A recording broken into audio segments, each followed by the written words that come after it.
فأعوذ بالله السميع العليم من الشيطان الرجيم من همزه ونفخه ونفثه. بسم الله الرحمن الرحيم. يا أيها الذين آمنوا إذا قمتم إلى الصلاة فاغسلوا وجوهكم وأيديكم إلى المرافق وامسحوا بوجوهكم وأرجلكم إلى الكعبين وإن كنتم جنبا فاطهروا أو وإن كنتم مرضى أو على سفر أو جاء أحد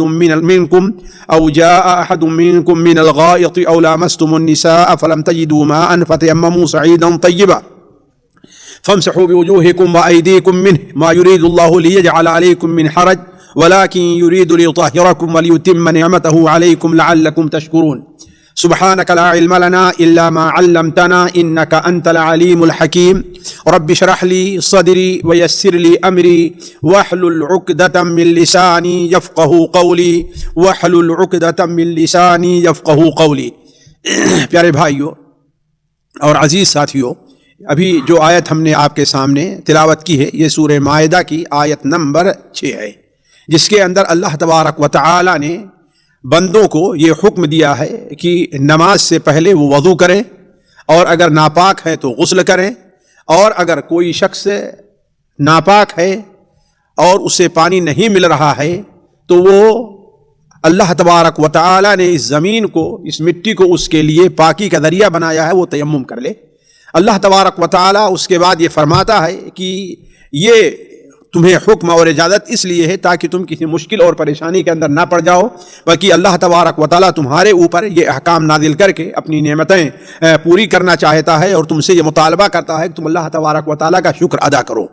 تو اس آیت میں اللہ تعالیٰ نے بندوں کو یہ حکم دیا ہے کہ جب نماز کے لیے کھڑا ہونا یعنی نماز کی تیاری کرنا ہو، نماز کا ارادہ ہو کہ ہمیں نماز پڑھنا ہے، تو اس سے وضو کر لینا چاہیے۔ بغیر وضو کے اس کی نماز نہیں ہوتی، جیسا کہ نبی کریم صلی اللہ علیہ وسلم کا فرمان ہے کہ لا تقبل صلاة بغیر طہور ولا صدقة من غلول۔ وکنت آگے اور آپ نے کیا بیان فرمایا، لیکن اصل مقصد یہ ہے کہ آپ نے بیان فرمایا ہے کہ لا تقبل صلاة، کسی بھی شخص کی کوئی نماز قبول نہیں ہوگی الا یہ کہ وہ پاکی حاصل کرے۔ یہ پاکی دو ہوتی ہے، ایک چھوٹی پاکی ہوتی ہے، ایک بڑی پاکی ہوتی ہے، لیکن یہاں جس پاکی کا حکم ہے وہ آیت کے اندر وہ چھوٹی پاکی کا ہے۔ تو آپ صلی اللہ علیہ وسلم نے یہ بیان فرمایا ہے کسی بندے کی کوئی نماز اللہ تعالیٰ قبول نہیں کرتا ہے الا یہ کہ اس سے پہلے وہ کیا کر لے، وضو کرے۔ تو پہلا حکم اس آیت کے اندر یہ ہے کہ اذا قمتم الى الصلاة فاغسلوا وجوهكم وايديكم، یعنی تم جب نماز کے لیے کھڑے ہو، نماز کا تمہارا ارادہ ہو، تو اس سے پہلے تمہیں وضو کر لینا چاہیے۔ نیز اللہ تبارک و تعالی نے یہ بھی بیان کیا وضو کا طریقہ کہ وضو کے اندر کیا کیا کرنا ہے اور کن کن اعضاء کا دھونا ہے۔ اس آیت کے اندر اللہ تبارک و تعالی نے وضو کے چار عضو بیان فرمائے ہیں، 4 حصے ہیں، 4 جوڑ ہیں انسان کے جس کو وضو کے اندر دھونا ضروری ہے، اور یہ وضو کے فرائض میں سے ہیں جن کو اللہ تعالیٰ نے فرض قرار دیا ہے۔ پہلی چیز یہ ہے کہ چہرے کا دھونا۔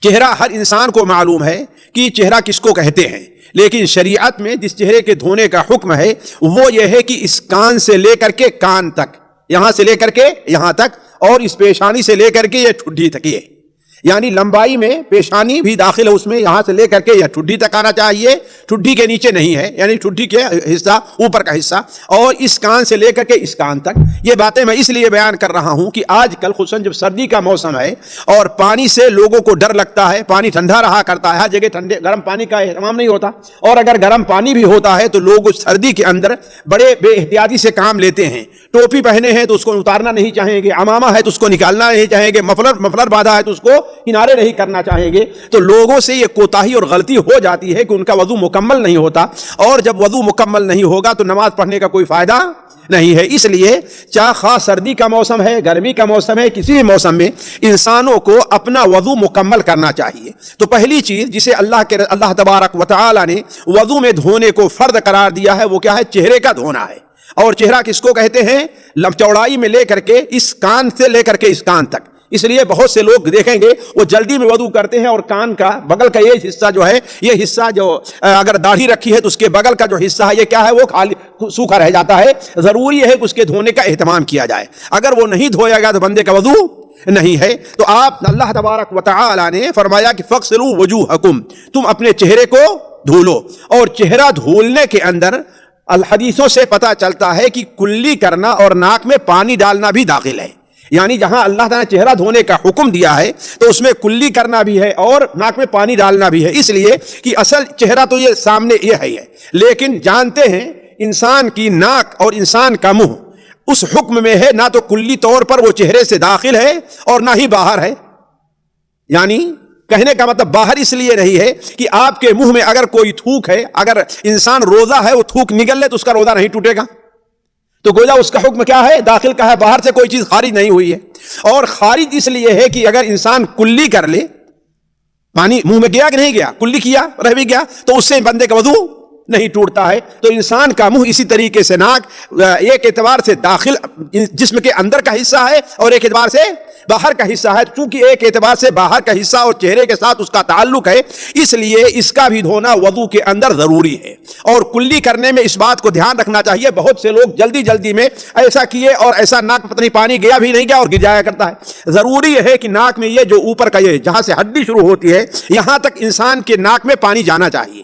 اگر وہاں تک ٹھیک سے پانی نہیں گیا ہے اور وہ بھیگا نہیں ہے تو اس کا وضو مکمل نہیں ہے. تو کہنے کا مطلب یہ ہے کہ پہلا حکم ہمیں اور آپ کو یہ حکم ہو رہا ہے کہ یا وضو کا ہمارا پہلا حصہ کیا ہے؟ اپنے چہرے کا دھونا ہے. اس کے اوپر توجہ دینی چاہیے، خصوصاً خشک موسم میں، سردی کے موسم میں، یا ایسی جگہوں پر جہاں پانی جو ہے سخت سردی ہے تو گرم پانی میسر نہیں ہے، اور سخت گرمی کا موسم ہے، کہیں دھوپ میں ہے اور وہاں ٹھنڈا پانی میسر نہیں ہے، تو ایسے موقع پر لوگوں سے بڑی کوتاہی ہوا کرتی ہے. تو پہلا حکم یہ ہے جو ہمیں اور آپ کو وضو کے اندر دھونے کا، پہلی چیز یہ ہے اس کے دھونے کا حکم دیا گیا ہے.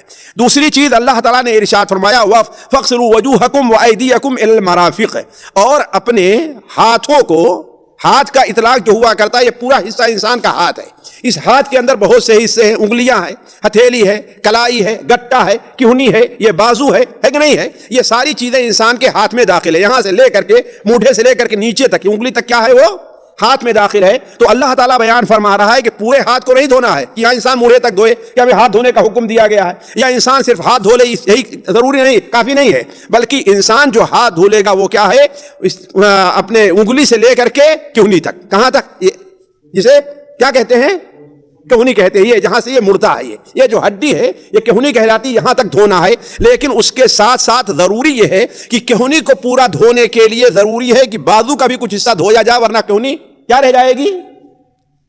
خشک رہ جائے گی. اس لیے کہ انسان کہنی دھونے میں داخل ہے، تو جب کہنی پوری دھونا چاہیں گے تو اس کے لیے ضروری ہے کہ بازو کا بھی کچھ حصہ دھویا جائے. جو لوگ سویٹر پہنے رہتے ہیں، ہے کہ نہیں ہے، ان کا جلدی سے چڑھتا نہیں ہے، تو سردی کے موسم میں کیا ہے؟ اس کو کسی بھی طریقے سے اٹھا کر کے اپنا، یعنی اس میں خطرہ رہتا ہے کہ ان کی کہنی اچھی طریقے سے بھیگے گی نہیں. تو یہ بہت ضروری ہے کہ انسان کہنی تک دھوئے، یعنی کہنی سمیت کہنی دھونا چاہیے. اور جب کہنی دھوئے گا تو اس کے ساتھ ساتھ کیا ہے؟ انسان کے کو اپنے اس بازو کا بھی حصہ کچھ دھونا پڑے گا، جیسا کہ نبی کریم صلی اللہ علیہ وسلم کا عمل رہا ہے. چنانچہ حضرت ابو ہریرہ رضی اللہ تعالیٰ عنہ، صحیح مسلم کے اندر ہے کہ نبی صلی اللہ علیہ وسلم کا طریقہ بیان کرتے ہوئے حضرت ابو ہریرہ رضی اللہ تعالیٰ عنہ نے اپنے ہاتھ کو یہاں سے دھونا شروع کیا، اور کہاں تک لے آئے؟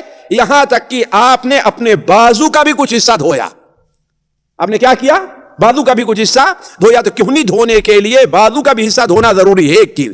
دوسری چیز، جب انسان اپنے ہاتھ کو یہاں دھونا شروع کرے گا تو ضروری ہے کہ یہاں سے لے کر کے دھوئے. پہلے جو ہاتھ دھو چکا ہے وضو کے شروع میں بیٹھا تھا کلی کرنے سے پہلے، اس کا اعتبار نہیں، وہ سنت ہے.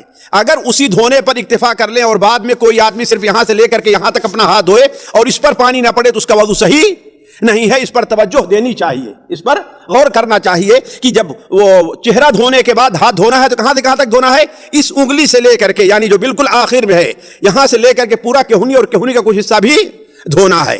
اسی طریقے سے تیسری چیز جو ہمارے وضو کا حصہ یا رکن اللہ تعالیٰ نے بیان فرمایا ہے وہ یہ کیا ہے؟ وَامْسَحُوا بِرُؤُوسِكُمْ وَامْسَحُوا بِرُؤُوسِكُمْ، اور تم اپنے سروں کا مسح کرو. تم لوگ اپنے سروں کا مسح کرو. سر کے مسح کا ذکر ہے، اور یہ نہیں بتایا گیا قرآن مجید میں کہ تہائی ہے، آدھا ہے، نہ حدیث بیان کیا.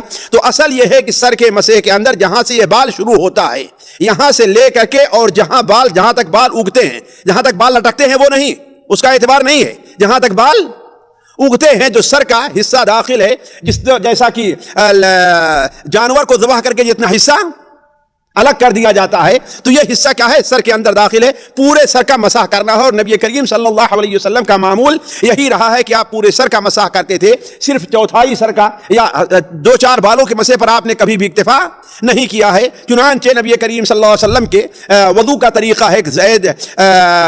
زید ابن خالد المازنی رضی اللہ تعالیٰ عنہ یا زید ابن عبداللہ المازنی ہیں، وہ بیان کرتے ہیں کہ آپ صلی اللہ علیہ وسلم نے اپنے سر کے آگے پیچھے حصے کا مسح کیا.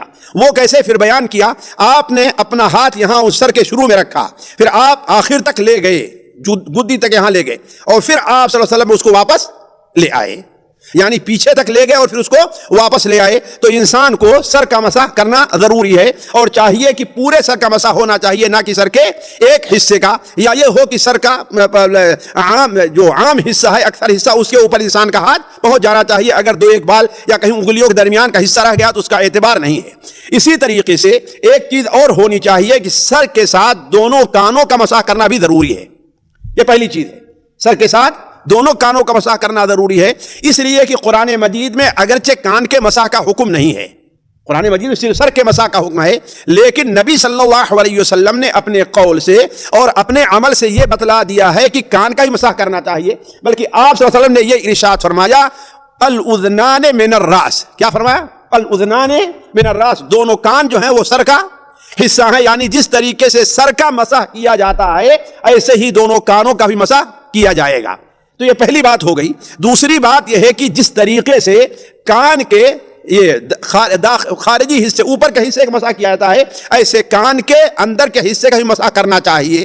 یہ جو ہے نا لکیریں، اس میں اپنے ہاتھ کو، یہ شہادت کی انگلی کو اس طریقے سے گھمانا چاہیے. جیسے کان کے باہری حصے کا مسح ضروری ہے، ایسے کان کے اندرونی حصے کا مسح ضروری ہے. یہ 2 چیزیں ہو گئی کان کے مسح سے متعلق. تیسری چیز کان کے مسح سے متعلق یہ معلوم رہنی چاہیے کہ چونکہ کان سر کا حصہ ہے، سر سے الگ نہیں ہے، جو حکم سر کا ہے وہ کان کا ہے، لہذا کان کے مسح کرنے کے لیے الگ سے پانی نہیں لینا ہے.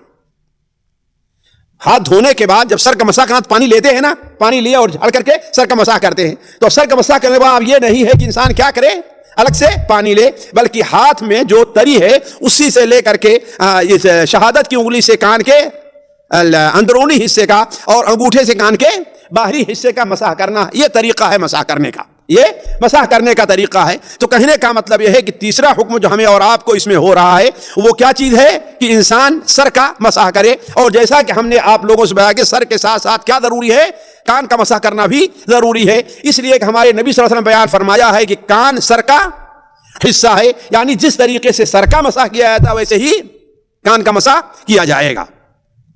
چوتھی چیز جو وضو کے ارکان میں داخل ہے وہ چیز کیا ہے؟ دونوں پیروں کا دھونا ہے. دونوں پیروں کا دھونا ہے، اور دونوں پیروں کا جو دھونا کہاں تک ہے؟ وہ ٹخنے تک ہے. ٹخنا کہتے ہیں وہ پیروں میں جو دائیں اور بائیں پیر میں، دائیں میں دائیں طرف ہوگی اور بائیں طرف جو اٹھی ہوئی ہڈی ہوا کرتی ہے، جو ہڈی ہوتی ہے وہ کیا ہے؟ اسی کیا کہتے ہیں؟ ٹخنا کہتے ہیں. جس کے لیے ضروری ہے کہ انسان عام حالات میں کپڑا پہنے تو اس کا ٹخنا چھپا ہونا چاہیے کہ ڈھکا ہونا چاہیے. جی، اس کا ٹخنا ڈھکا ہونا چاہیے، عام حالات میں کھلا ہونا، چھپا ہونا چاہیے. کیا ہونا چاہیے؟ کھلا ہونا چاہیے. پیجامہ پہنے تو، تہبند پہنے تو، الا ایک ہی موزہ پہنے، الا ایک ہی موزہ پہنے تو الگ بات ہے. ورنہ اگر تہبند پہن رہا ہے، پیجامہ پہن رہا ہے، پینٹ پہن رہا ہے، کچھ بھی پہن رہا ہے تو اسلامی شرعی حکم کیا ہے کہ اسے کھلا رہنا چاہیے. اس کے اوپر پیجامے کا، پینٹ کا یا لنگی کا ہونا یا اس سے نیچے ہونا، یہ دونوں اسلام کے اندر حرام قرار دیا گیا ہے. نبی صلی اللہ علیہ وسلم کی حدیث ہے کہ عزرت المؤمن الی نصف الساق، مومن کی جو ازار بند ہوتا ہے اسے آدھی پٹلی تک ہونا چاہیے، اور آدھی پٹلی سے لے کر کے ٹخنے تک اس پر کوئی گناہ نہیں ہے. اور جو ٹخنے کے اوپر ہے وہ حصہ کہاں جائے گا؟ جہنم میں جائے گا. یعنی گویا گناہ ہے، جہنم میں جانے کا کام کر رہا ہے. یہ ایسی برائی ہے جو بالکل عام ہو گئی ہے، نیک اور برے سارے لوگ اس کے اندر مبتلا ہو جاتے ہیں، اس پر کوئی توجہ نہیں دی جاتی ہے. جبکہ ٹخنے کا ڈھکنا پیجامے سے، تہبند سے، پینٹ سے یہ چیز جائز نہیں ہے. تو علی کل حال ٹخنے تک پیروں کا دھونا ہے. اور ٹخنے تک پیروں کے دھونے کا معنی یہ ہوگا کہ کچھ حصہ پڈلی کا بھی دھونا پڑے گا، ورنہ ٹخنا تر نہیں ہوگا.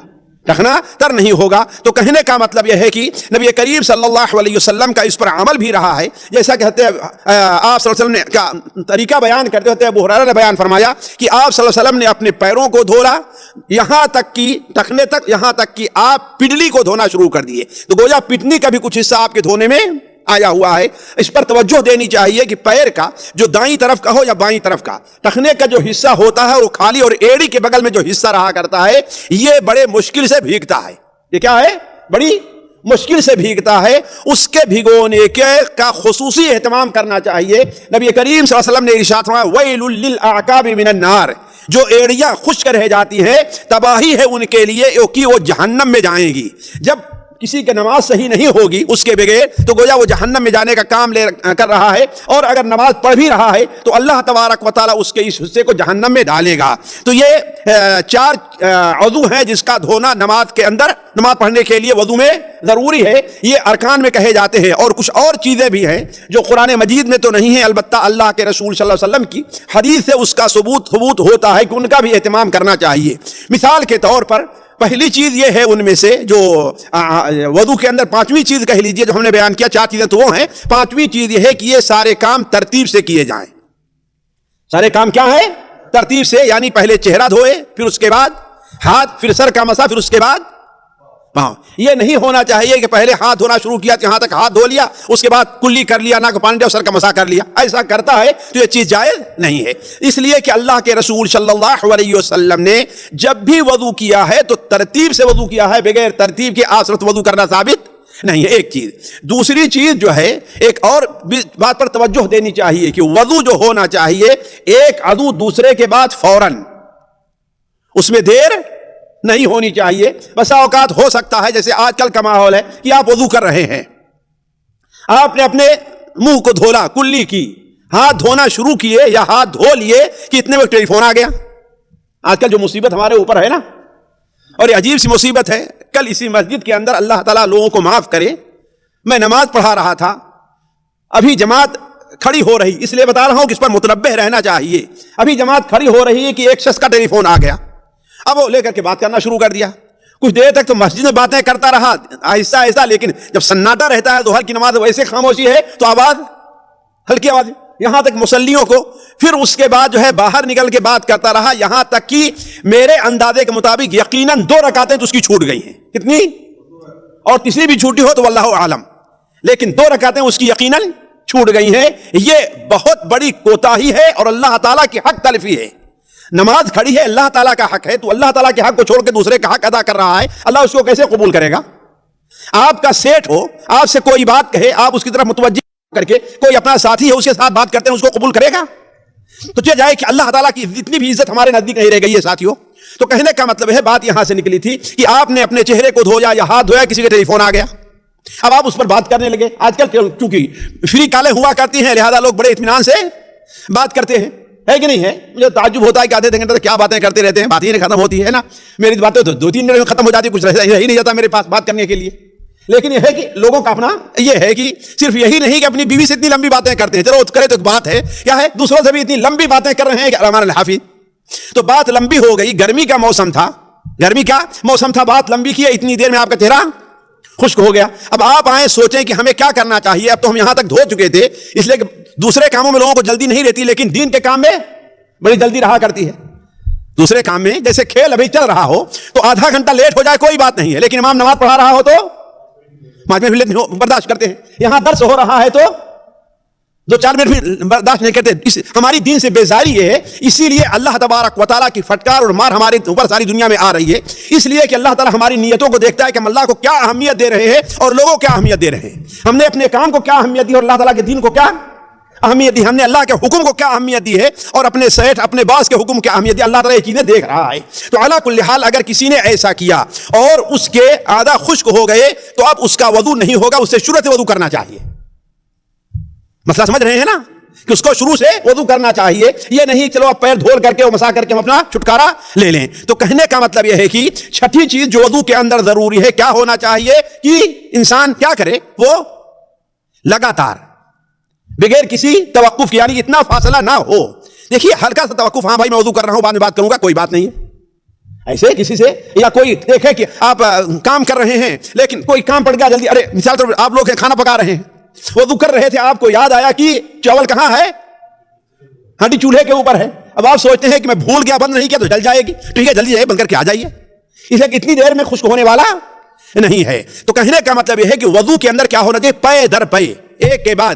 علماء اس کی حدود یہ رکھتے ہیں کہ ایک عضو خشک ہونے سے پہلے دوسرے کو دھو لینا چاہیے۔ یہ چیزیں ہیں جو اللہ کے رسول صلی اللہ علیہ وسلم سے متعدد حدیثوں میں ثابت ہیں۔ میں ایک حدیث آپ کے سامنے رکھنا چاہتا ہوں، جسے علامہ البانی رحمہ اللہ اپنی صحیحہ میں نقل کرتے ہیں۔ حضرت انس بن مالک رضی اللہ تعالیٰ عنہ کی روایت ہے کہ نبی کریم صلی اللہ علیہ وسلم نے وضو کا پانی مانگا، آپ صلی اللہ علیہ وسلم نے وضو کا پانی مانگا، پھر آپ صلی اللہ علیہ وسلم نے اپنے چہرے کو اور دونوں ہاتھوں کو ایک ایک بار دھویا، آپ نے مسح کیا اور ایک ایک بار پیر کو دھویا، ایک ایک بار۔ پھر آپ نے فرمایا یہ وہ وضو ہے کہ بغیر اس کے اللہ تعالیٰ کسی کی نماز قبول نہیں کرتا ہے۔ پھر اس کے بعد آپ صلی اللہ علیہ وسلم نے کسی اور موقع سے یا وہیں پر لوگوں کو سکھانے کے لیے دوبارہ پانی مانگا وضو کا، اس کے بعد آپ نے تمام وضو کو دو بار دھویا، یعنی 2 بار کلی کی، 2 بار ناک میں پانی ڈالا، اسی کے ساتھ ساتھ 2 بار چہرے کو دھولا، ہے نا، 2 بار اپنے دونوں ہاتھوں کو دھولا، سر کا 1 بار مسح کیا اور دونوں پیروں کو دھولا۔ اس کے بعد آپ صلی اللہ علیہ وسلم نے فرمایا ھذا وضوء من توضأ ضاعف اللہ لہ الاجر، اس طرح کا جو انسان وضو کرے گا اللہ تعالیٰ اس کو پہلے سے ڈبل اجر دے گا۔ پہلے سے جب 1 بار دھویا تھا اس کے مقابلے میں کیا ہوگا، اللہ تعالیٰ ڈبل اجر دے گا۔ لیکن ایک بات واضح رہنا چاہیے، ایک بار دھونا کب ہوگا، جبکہ پورا بھیگ جائے تو 1 بار دھونا ہے۔ یہ ہے نہیں کہ آپ دھو رہے ہیں یہاں تک دھویا پھر دوبارہ پانی لیا یہاں تک دھویا، یہ نہیں ہے، 1 بار میں پورا بھیگ جانا چاہیے۔ تو آپ صلی اللہ علیہ وسلم نے فرمایا جس نے 1 بار وضو کیا تو یہ وہ وضو ہے کہ بغیر اس کے کسی کی نماز قبول نہیں ہے، اور جس نے 2 بار وضو کیا تو آپ صلی اللہ علیہ وسلم کا بیان فرمایا کہ اللہ تعالیٰ اسے ڈبل اجر دے رہا ہے۔ پھر آپ صلی اللہ علیہ وسلم نے پانی مانگا اور 3 بار وضو کیا، 3 بار دھویا آپ نے اعضاء کو، آپ نے 3 بار اعضاء کو دھویا۔ اس کے بعد آپ نے فرمایا ھذا وضوء نبیکم والنبیین قبلہ، یہ تمہارے نبی کا اور تم سے پہلے جو انبیاء گزرے ہیں ان کا وضو ہے، یعنی وہ لوگ کیا ہے 3 بار اپنے اعضاء کو دھویا کرتے تھے۔ تو گویا آپ صلی اللہ علیہ وسلم نے اس ترتیب کے ساتھ دھویا ہے، بغیر ترتیب کے آپ نے نہیں دھویا اور اسے اپنا وضو اور نبیوں کا وضو قرار دیا ہے۔ اسی طریقے سے وضو میں ایک چیز اور ضروری ہے جس کا پتہ حدیث شریف سے چلتا ہے کہ وضو کرنے سے پہلے انسان بسم اللہ کہے۔ وضو کرنا شروع کرنے سے پہلے کیا کہنا چاہیے، بسم اللہ، اس لیے کہ آپ صلی اللہ علیہ وسلم کی حدیث سنن کے اندر، سنن ابو داؤد، سنن ابن ماجہ وغیرہ میں ہے کہ آپ صلی اللہ علیہ وسلم نے ارشاد فرمایا لا صلاۃ لمن لا وضوء له، جو شخص وضو نہ کرے اس کی نماز نہیں ہوتی ہے، ولا وضوء لمن لم يذكر اسم اللہ علیہ، اور اس شخص کا وضو نہیں ہوگا جو اپنے وضو کرنے سے پہلے بسم اللہ نہ کہے۔ تو یہ بھی ضروری ہے کہ انسان اپنے وضو کرنے سے پہلے کیا کرے، بسم اللہ کہے۔ اگر وہ بسم اللہ نہیں کہتا تو علماء کہتے ہیں اس کا وضو تو ہو جائے گا لیکن اسے گناہ ہوگا بسم اللہ چھوڑنے کا، جان بوجھ کے چھوڑ رہا ہے تو، اور اگر بغیر جانے چھوڑ رہا ہے ظاہر بات اللہ تعالیٰ اس پر کوئی گرفت نہیں کرتا ہے۔ اسی طریقے سے ساتھیوں ایک بات اور ذہن میں رکھنا چاہیے، یہ چیزیں جو آپ کے سامنے 4 وہ اور 3 یہ جو بیان کی گئی ہیں، 4 اور 3 یہ کون سی چیزیں ہیں، یاد رکھیں، دونوں ہاتھوں کو کہنی تک دھونا، اس سے پہلے چہرے کو دھونا اور اسی میں کیا ہے کلی کرنا اور ناک میں پانی ڈالنا، اور تیسرا کیا ہے سر کا مسح کرنا، اور چوتھا کیا ہے دونوں پیروں کا دھونا، اور 5واں کیا ہے ترتیب سے کام کرنا ماشاءاللہ، اور 6ٹھا کیا ہے لگاتار ہونا چاہیے، ایک دوسرے کے بعد فوراً، ایک دوسرے کے بعد فوراً، یہ 6ٹھی چیز ہے۔ اور 7ویں چیز کیا ہے، نہیں 6ٹھی چیز 7ویں چیز بسم اللہ پڑھنا، جی 7ویں چیز بسم اللہ پڑھنا۔ یہ یاد رکھیں یہ 7 چیزیں ہیں جو وضو کے اندر انسان کے لیے ضروری ہیں، اور کچھ اور چیزیں ہیں جو وضو میں ضروری تو نہیں ہیں، البتہ اس کے کا اہتمام کرنے سے اللہ تبارک و تعالی وضو کا بہت بڑا اجر و ثواب دیتا ہے۔ مثال کے طور پر جو آج کل عام طور پر لوگوں نے چھوڑ رکھا، اس لیے خصوصاً اس کا میں ذکر کر رہا ہوں، وضو کے ساتھ وضو سے پہلے مسواک کرنا، بہت آسان کام ہے، یہ بہت مشکل کام ہے، لیکن جب عادت نہ بنا لے انسان تو مشکل ہے، اگر انسان عادت نہ بنائے تو مشکل ہے کہ نہیں؟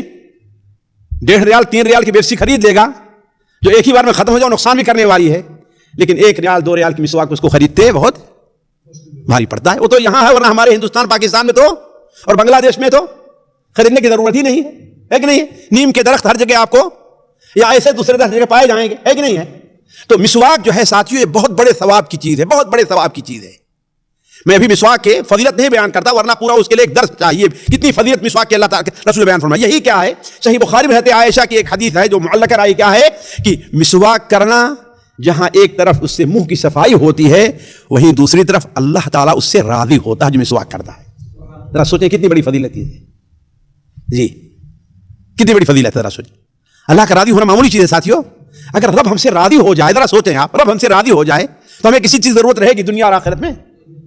سب سے بڑی نعمت کیا ہے؟ اللہ کی رضا مندی ہے دنیا میں اور آخرت میں سب سے بڑی نعمت. وَرِضْوَانٌ مِّنَ اللَّهِ اکبر. اللہ تعالیٰ فرماتا ہے قرآن مجید میں وَرِضْوَانٌ مِّنَ اللَّهِ اکبر. یہ تمہیں جنت مل رہی ہے، سارے جنت کی نعمتیں ہیں، سب کچھ ہیں، لیکن اس سے بڑی چیز کیا ہے؟ اللہ تعالیٰ کی رضا مندی ہے. تو اللہ کے رسول صلی اللہ علیہ وسلم کیا بیان فرمایا کہ اللہ تبارک مسواک کرنے سے جہاں ایک طرف منہ کی صفائی ہے وہی رب کی رضا مندی ہے. تو میں مسواک کے فضائل بھی نہیں بیان کرتا آپ سے، صرف یہ کہ وضو کی سنتوں میں سے ایک سنت کیا ہے؟ مسواک کرنا ہے. ہمارے نبی صلی اللہ علیہ وسلم کی حدیث ہے مسند احمد میں صحیح ابن خزیمہ میں کہ آپ صلی اللہ علیہ وسلم نے ارشاد فرمایا لولا ان اشق علی امتی. ذرا غور سے سنیں، اگر مجھے یہ ڈر نہیں ہوگا کہ میری امت پریشانی میں پڑ جائے گی، مشکل میں پڑ جائے گی، تو میں ہر وضو کے ساتھ مسواک کرنا ضروری قرار دیتا. ذرا سوچیں، ذرا سوچیں آپ نے کیا بیان فرمایا. اگر مجھے یہ ڈر نہ ہوتا. ساتھیوں کوئی مشکل چیز نہیں ہے، ایک لکڑی ہے آپ اپنے ہاتھ رکھ کے رکھیے، وضو کرنا ہو اس میں 1 منٹ بھی لگیں گے آپ کے؟ نہیں لگیں گے، ہے کہ نہیں؟ 1 منٹ بھی نہیں لگیں گے آپ کو. تو کہنے کا مطلب یہ ہے کہ وضو کی ایک ایسی سنت ہے جسے آج لوگوں نے چھوڑ دیا ہے، لوگ بھولے ہوئے ہیں. اس کا اہتمام کرنا چاہیے اور یہ بڑی فضیلت ہم کو بغیر محنت کے اور مشقت کے حاصل ہو رہی ہے. 1 ریال کی مسواک آپ لے لیجئے، 10 دن 15 دن آپ کے کام آئے گی. وہ ہے کہ نہیں ہے؟ 10 دن 15 دن آپ کے کام آسانی سے آئے گی. تو آپ صلی اللہ علیہ وسلم نے ارشاد فرمایا کہ اگر مجھے یہ خوف نہ ہوتا کہ میری امت مشکل میں پڑ جائے گی، پریشانی میں پڑ جائے گی، تو میں انہیں حکم دیتا کہ ہر وضو کے ساتھ مسواک کیا کرو، یعنی ضروری طور پر کیا کرو. تو اگر ضروری طور پر کم سے کم سنت طور پر ہمیں اس پر عمل کرنا چاہیے. دوسری چیز یہ ہے کہ اعضائے وضو کو ایک بار دھونا تو فرض ہے، جیسا کہ بھی بات گزر چکی ہے. اور ایک بار دھونے کا معنی ہم نے کیا بیان کیا آپ کے سامنے؟ ایک بار دھونا کب ہوگا؟ جبکہ آپ کا یہاں سے لے کر کے یہاں تک پورا ہاتھ بھیگ جائے گا تو، اور اگر بھیگا نہیں تو ایک بار بھی پورا نہیں ہوگا. تو ایک بار دھونا تو فرض ہے، لیکن سنت یہ ہے جیسا کہ ابھی آپ کے سامنے ہم نے حدیث بیان کی انس بن مالک رضی اللہ تعالیٰ عنہ کی کہ 2 بار دھونا ثواب کا کام ہے، 3 بار دھونا اس سے بڑے ثواب کا کام ہے، لیکن 3 سے آگے نہیں بڑھنا چاہیے. اس لیے کہ شریعت نے ہمیں پابند بنایا ہے. ظہر کی نماز فرض کتنی رکعت ہے؟ کوئی کہے میں 5 رکعت پڑھوں گا تو کیا ہوگا؟ گنہگار ہوگا. تو 3 سے زیادہ اگر کرتا ہے تو انسان کیا ہوگا؟ گنہگار ہوگا. تو کہنے کا مطلب یہ ہے کہ دوسرا سنت یہ ہے کہ 3 بار پڑھے. تیسری سنت یہ ہے کہ وضو شروع کرے تو اپنے پہلے دونوں ہاتھوں کو گٹوں تک دھوئے. یہاں تک یہ ہے نا گٹا، یہ کلائی جس کو ہم کہتے ہیں. 1 بار یا 3 بار یا 2 بار کیا کرے اس کو گٹوں تک دھوئے. اور سو کر کے اٹھنے کے بعد یہ تاکیدی ہو جاتا ہے، واجب تو نہیں ہوتا لیکن اس کی سنیت کیا ہے؟ زیادہ ہے. سو کر کے جب انسان اٹھتا ہے، اس لیے کہ خاص طور پر ایسے وقت میں دیکھیں جہاں پسینہ بہت ہوتا رہتا ہے، اور خاص طور پر اس علاقے میں جہاں آج کل بھی جیسے بہت سے یورپ کے علاقے ہیں استنجا کرنے کے لیے پانی وغیرہ کا استعمال نہیں کرتے. کیا کرتے ہیں؟ ٹیشو پیپر یہ سب، جیسے پرانے زمانے میں کیا کرتے تھے؟ مٹی اور ڈھیلے کا استعمال کرتے تھے. آج لوگ کیا کرتے ہیں؟ ٹیشو وغیرہ کا اہتمام کرتے ہیں. تو اب جب پسینہ ہوتا ہے انسان کو، خواب میں کہیں بھی اس کا ہاتھ جا سکتا ہے.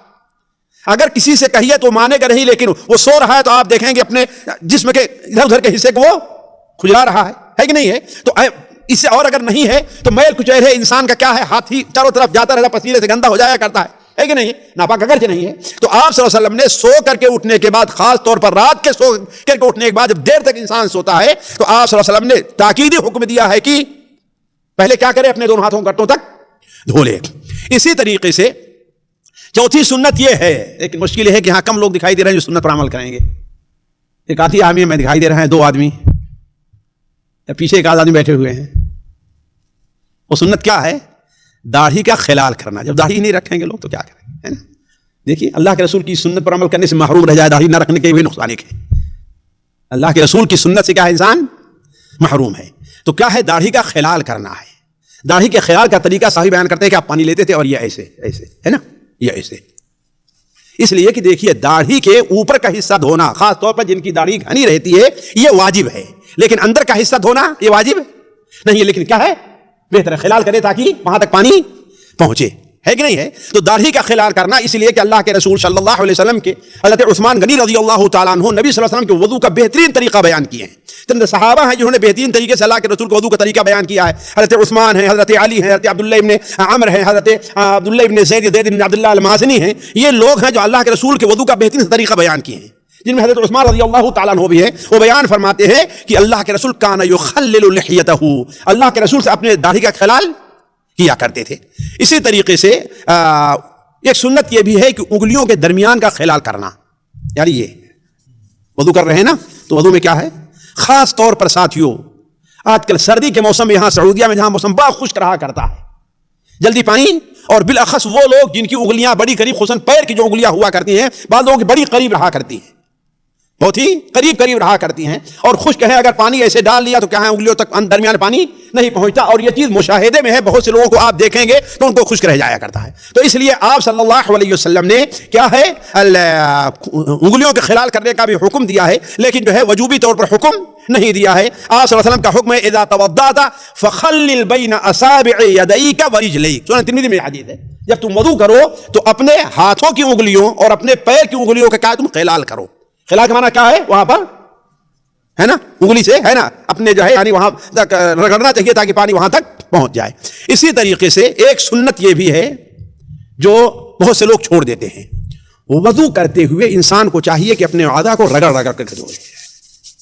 آج کل چونکہ لوگ جلد باز ہوا کرتے ہیں نا، خاص طور پر وہ لوگ جو انتظار کرتے ہیں جماعت کھڑی ہونے کا وقت ہو، جماعت کھڑی ہو تو ہم اسی طرف چلیں، تو بھاگے بھاگے آتے ہیں اور وہاں پر آج کل پورا پانی کھول دیں گے، فضول خرچی کریں گے، اسی کے نیچے ہاتھ اپنا ڈال دیں گے۔ اور ہم یہ نہیں کہتے ہیں کہ ان کا وضو ہوا نہیں ہے، لیکن آپ ایک مثال میں دیتا ہوں، ذرا سوچیں، آپ ایک زمین ہے مٹی والی، اس پر آپ پانی جلدی سے بہا دیجئے،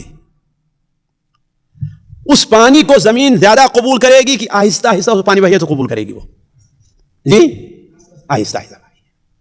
تو گویا آپ کا ہاتھ تر کب ہوگا، جبکہ اس کو اچھی طریقے سے رگڑ کر کے دھوئیں گے تو، ورنہ بہا لیں گے تو ٹھیک ہے بھیگ گیا ہے، لیکن وضو کے اندر جو اچھائی ہونی چاہیے ہے نا، ایک میسن ہے، اگر دیوار ایسے کرتا رہے، ایسے کیا اور چلا گیا، اور ایک ہے دیوار کو اچھی طریقے سے، دونوں فرق رہے گا نہیں، فرق رہے گا دونوں میں۔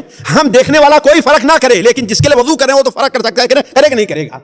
تو انسان چاہیے کہ وہ کیا کرے، دائیں اعضاء کو رگڑ کر کے دھوئے۔ اور ساتویں سنت یہ ہے کہ انسان وضو کرنا دائیں جانب سے شروع کرے، یعنی پہلے دائیں ہاتھ کو پھر بائیں ہاتھ کو۔ یہ واجب نہیں ہے دونوں ہاتھ کو ساتھ دھو لے، کوئی بات نہیں، پانی میں ڈال دیا اور کرتا رہا، ہو سکتا ہے نا آج کل جہاں ہے کہ نیچے ڈال دیا ہے دونوں ہاتھ کو، ایسے ہم نہیں کہتے کہ یہ ناجائز ہے، لیکن یہ سنت طریقہ کیا ہے، آپ صلی اللہ علیہ وسلم کہا کرتے تھے، بلکہ میں تو کہتا ہوں کہیں یہ واجب نہ ہو، اس لیے کہ نبی صلی اللہ علیہ وسلم کی ایک حدیث سنن ابو داؤد میں، سنن ماجہ میں ہے، حضرت ابو ہریرہ روایت فرماتے ہیں کہ آپ نے بیان فرمایا اذا لبستم واذا توضأتم فابدؤوا بمیامنکم، جب تم کپڑا پہنو تو، آج یہ سنت لوگوں نے چھوڑا ہوا ہے ساتھیوں۔ کپڑا پہننے کے لیے کیا چاہیے، پہلے تہبند ہے تو دایاں پیر، ہے کہ نہیں ہے، جوتا ہے تو پہلے دایاں پیر، یہ طریقہ ہے۔ تہبند لیا، اس میں پہلے دایاں پیر ڈالیں پھر بایاں، اور نکالتے ہوئے کیا کریں، پہلے بایاں۔ یہ سنت کا طریقہ کپڑا پہننے کا۔ ایسے آج چھوٹی چھوٹی سنتیں جس کو آج لوگ بھولے ہوئے ہیں۔ تو آپ صلی اللہ علیہ وسلم نے ارشاد فرمایا اذا لبستم واذا توضأتم، جب تم کپڑا پہنو اور جب وضو کرو تو فابدؤوا بایامنکم یا میامنکم، اپنے دائیں سے شروع کرو۔ ایک اور چیز ہے، سنت ہے، وہ یہ ہے کہ وضو کے بعد کی دعا انسان پڑھے۔ وضو کرنے کے بعد کی دعا بہت آسان سی دعا ہے ساتھیوں، لیکن عام طور پر لوگ بھول گئے ہوئے، پڑھتے ہی نہیں۔ اس کی کتنی فضیلت ہے، ایک حدیث سے سنیے آپ، صحیح مسلم میں حضرت عقبہ ابن عامر رضی اللہ تعالیٰ عنہ ہیں، وہ بیان کرتے ہیں اللہ کے رسول زمانے میں ہم لوگ خود اپنا کام کرتے تھے، تو ہم دو صحابی تھے جنہوں نے آپس میں یہ طے کر لیا تھا کہ ایک دن اپنے اونٹ، اپنے جانور اور آپ کے جانور میں لے کر چرانے جایا کروں گا، اور آپ اللہ کے رسول کی خدمت میں حاضر ہوں گے صلی اللہ علیہ وسلم، جو آپ سیکھیں گے ہمیں بتلا دیں گے، اور دوسرے دن آپ لے کر کے جائیں گے، میں آپ کی خدمت میں رہوں گا، اور آپ سے جو سنوں گا میں آپ کو بتلا دوں گا۔ تو کہا ایک دن میری باری تھی، میں اپنے اونٹ لے کر کے گیا ہوا تھا، میں اپنے اونٹ لے کر کے گیا ہوا تھا، جب شام کو لے کر کے واپس آیا، اپنے جانوروں کو جلدی باندھا، پھر آپ کی خدمت میں حاضر ہوا، تو آپ بیان کر رہے تھے کہ جو مسلمان بھی، ساتھیوں یہ فضیلت دیکھیں، جو مسلمان بھی وضو کرتا ہے اور اچھی طریقے سے وضو کرتا ہے، رگڑ رگڑ کر کے وضو کرتا ہے, اپنے پورے حصے پر پانی لے جاتا ہے, یہ نہیں کہیں خالی رہے گا, وضو کرتا ہے اور اچھی طریقے سے وضو کرتا ہے. پھر اس کے بعد کھڑے ہو کر کے 2 رکعت, صرف ساتھیوں 2 رکعت, 5 منٹ کا 4 منٹ کا کام ہے 2 رکعت, لیکن 2 رکعت ایسی پڑھتا ہے کہ اس کی توجہ ادھر ادھر نہ ہو, کہاں نماز میں لگی ہوئی ہے. تو اس کا فائدہ یہ ہے کہ اللہ تبارک و تعالیٰ اس کے لیے جنت کو واجب کر دیتا ہے. ساری اللہ تعالیٰ کی یہ فضیلت رحمت ہمارے اوپر دیکھیے آپ. کتنی دیر لگے گی, آپ رکھ لیجئے کہ یہ 2-3 منٹ وضو کرنے کا, اور 4 منٹ کتنا, یعنی 10 منٹ بھی آپ کے صرف نہیں ہوئے اور آپ نے اپنے جنت واجب کر لیا. ذرا سوچیں. تو حضرت عقبہ کہتے ہیں, ہم نے کہا ماشاء اللہ ماشاء اللہ ماشاء اللہ, تو بڑی اچھی چیز ہے, بڑی اچھی چیز ہے, بڑی اچھی چیز. کہا کہ ایک آدمی ہمارے پیچھے بیٹھے ہوئے تھے, کہا اے عقبہ تم ابھی آ رہے ہو نا, تم نے پوری بات تو سنی ہی نہیں ہے, اس سے پہلے جو آپ نے بات بیان کی ہے وہ اس سے بھی اچھی ہے. اس سے پہلے جو آپ نے بیان کی, کہا وہ کیا ہے؟ تو کہا ہم نے دیکھا تو عمر خطاب سامنے بیٹھے ہوئے ہیں. ہم نے کہا ابو حفص سے اللہ کے رسول نے کیا اس سے پہلے بات بیان فرمائی ہے؟ تو حضرت عمر نے بیان فرمایا کہ ابھی اللہ کے رسول صلی اللہ علیہ وسلم نے بیان فرمایا ہے کہ جو شخص وضو کرے اور اچھی طریقے سے وضو کرے, پھر وضو کر لینے کے بعد کہتا ہے اشہد ان لا الہ الا اللہ وحدہ لا شریک لہ واشہد ان محمدا عبدہ ورسولہ, یا اشہد ان لا الہ الا اللہ وان محمدا عبدہ ورسولہ, یہ کہہ لیتا ہے وضو کے بعد, تو اس کے لیے جنت کے 8 دروازے کھول دیے جاتے ہیں, جس دروازے سے چاہے داخل ہو جائے. ذرا سوچیں کتنے لوگ ہیں جو وضو کرتے ہیں لیکن دعا نہیں پڑھتے, کتنے محروم ہیں ساتھیوں. ذرا سوچیں کتنے محروم ہیں. کسی کو یاد کرنے, ہر ایک کو یاد ہونا چاہیے اشہد ان لا الہ الا اللہ واشہد ان وحدہ لا شریک لہ واشہد ان محمدا عبدہ ورسولہ. اور سنن ترمذی میں اتنا اور اضافہ ہے کہ اللہم اجعلنی من التوابین وجعلنی من المتطہرین, اے اللہ تعالیٰ مجھے توبہ کرنے والوں اور مجھے پاک لوگوں میں بنا دے. تو وضو کی دعا پڑھنا بھی سنت ہے. اچھا ایک اور 2 سنت میں بیان کرتا ہوں جو عام طور پر آج لوگ چھوڑے ہوئے بلکہ جانتے بھی نہیں بہت سے لوگ. وہ کیا ہے کہ انسان وضو کر لینے کے بعد ایک چلو پانی لے اور اپنے شرمگاہ کے ارد گرد جو پیجامہ پینٹ اور وہ ہے اس پر چھینٹے مار لے, اس پر چھینٹے مار لے. یہ نبی کریم صلی اللہ علیہ وسلم کی سنت ہے, بلکہ یہ وہ سنت ہے کہ حضرت جبرائیل علیہ السلام جب شروع میں آپ کے پاس آئے, آپ کو وضو اور نماز کا طریقہ سکھلایا, تو نماز کے طریقے میں یہ بھی بتلایا تھا آپ کو. اس کا ایک فائدہ ظاہری یہ بھی ہو سکتا ہے کہ آپ مثال کے طور پر استنجا کر کے اٹھے ہیں اور کہیں پانی لگا ہے, تو دیکھنے والا یا سوچنے والا کہہ رہے کہیں کچھ پیشاب کا قطرہ تو نہیں رہ گیا ہے, پیشاب قطرہ تو نہیں گر گیا ہے. تو اس سے بچنے کے لیے آپ نے کیا کیا ہے, انسان چھینٹے مار لے کہ بھیگا ہوا کب کس کا ہے. ہم نے جو چھینٹے ماری وہ پیشاب کے قطرے نہیں. یہ ایک فائدہ ظاہری ہو سکتا ہے اور حقیقی فائدہ تو اللہ تعالیٰ جانتا ہے, لیکن ہم تو سنت سمجھ کر کے عمل کریں گے اس کے اوپر. تو کہنے کا مطلب یہ ہے کہ چھینٹے مار لے, جیسا کہ مسند احمد نے زید بن حارثہ یہ آپ صلی اللہ علیہ وسلم کے منہ بولے بیٹے جو تھے, جن کو آپ نے پہلے اپنا بیٹا بنا لیا تھا, اور جب بیٹا بنانے کی رسم ختم ہوئی تو آپ نے ان کو کہنا چھوڑ دیا, ورنہ زید بن حارثہ اللہ کے رسول بہت محبوب تھے, یہ بڑے پیارے تھے. وہ بیان کرتے ہیں کہ جبرائیل آپ صلی اللہ علیہ وسلم کے پاس جب شروع میں وحی لے کر کے آئے اور آپ کو نماز اور وضو کا طریقہ سکھلایا, تو جب وضو سے فارغ ہوئے تو اپنے ہاتھ میں ایک چلو پانی لیا اور اپنے شرمگاہ کے ارد گرد. ایک اور سنت ہے جو عام طور پر لوگ چھوڑے ہوئے ہیں, آج کل مشکل ہو جاتا ہے اس کے اوپر عمل کرنا.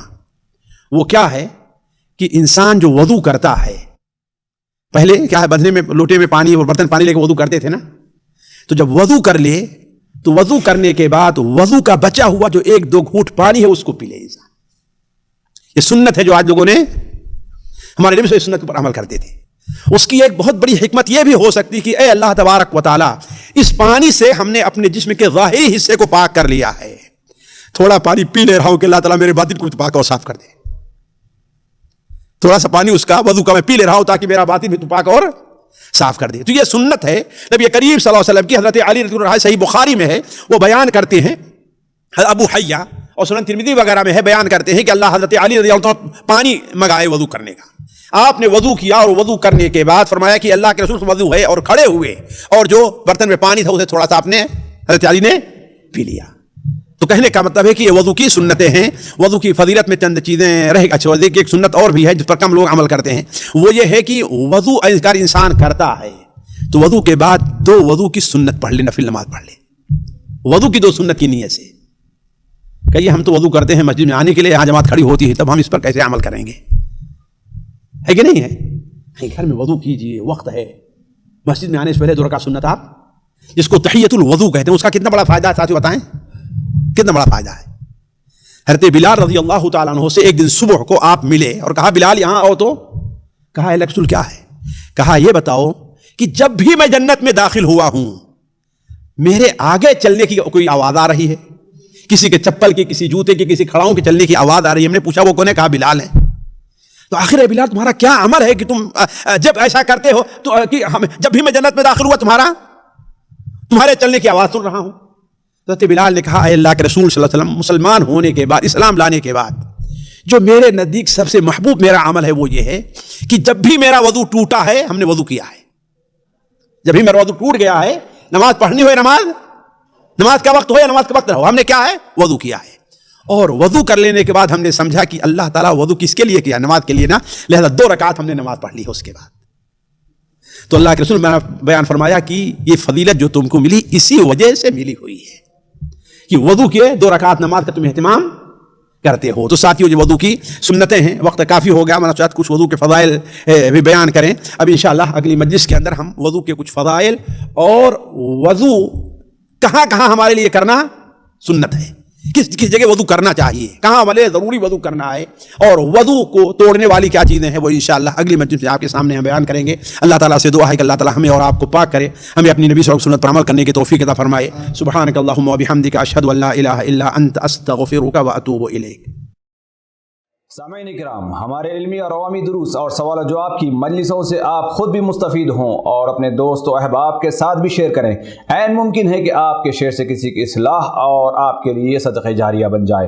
واٹس ایپ پر اسلامک میسج حاصل کرنے کے لیے نمبر نوٹ فرمائیں: یعقوب عزیز 00966 5089 59707.